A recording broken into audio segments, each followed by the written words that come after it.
Hello बच्चों, चलिए प्रश्न को पढ़ते हैं। इसमें लिखा निम्न चित्र में बिंदुओं ए व बी के बीच में तुल्य धारिता ज्ञात कीजिए। बच्चों तो चार विकल्प दिए गए हैं और ये चित्र दिया गया है, तो सही विकल्प का चयन करना है। तो चलिए बच्चों अपने प्रश्न की मूल अवधारणा को हम देख लेते हैं।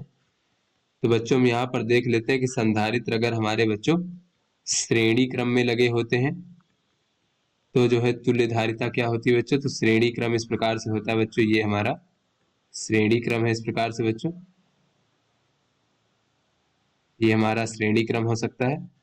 तो इसमें बच्चों इस प्रकार से श्रेणी क्रम में इस प्रकार से लगे होने पर जो है बच्चों यहाँ पर जो तुल्य धारिता हो जाएगी, अगर हम यहाँ पर C1 C2 C3 मान ले बच्चों, ऐसे कितने भी हो सकते हैं, तो ये हो जाएगा 1/C। C क्या है बच्चों, ये हमारी तुल्य धारिता है। ये हो जाएगा 1/C बराबर 1/C1 धन 1/C2 धन 1/C3 इस प्रकार से बच्चों ये हमारा श्रेणी क्रम में तुल्य धारिता ज्ञात करते हैं। उसके बाद बच्चों हम देख लेते हैं कि समांतर क्रम में तुल्य धारिता कैसे ज्ञात करते हैं बच्चों।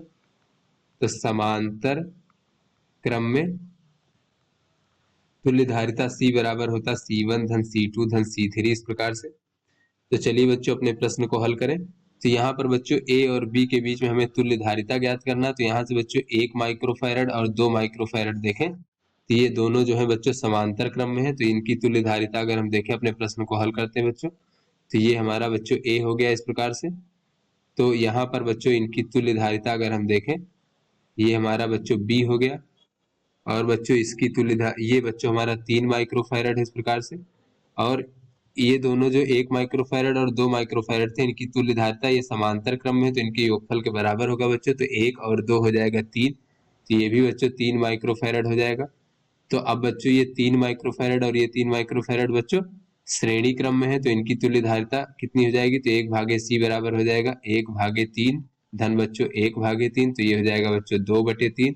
तो यहाँ से तुल्य धारिता C बराबर हो जाएगा 3/2 माइक्रोफैरड।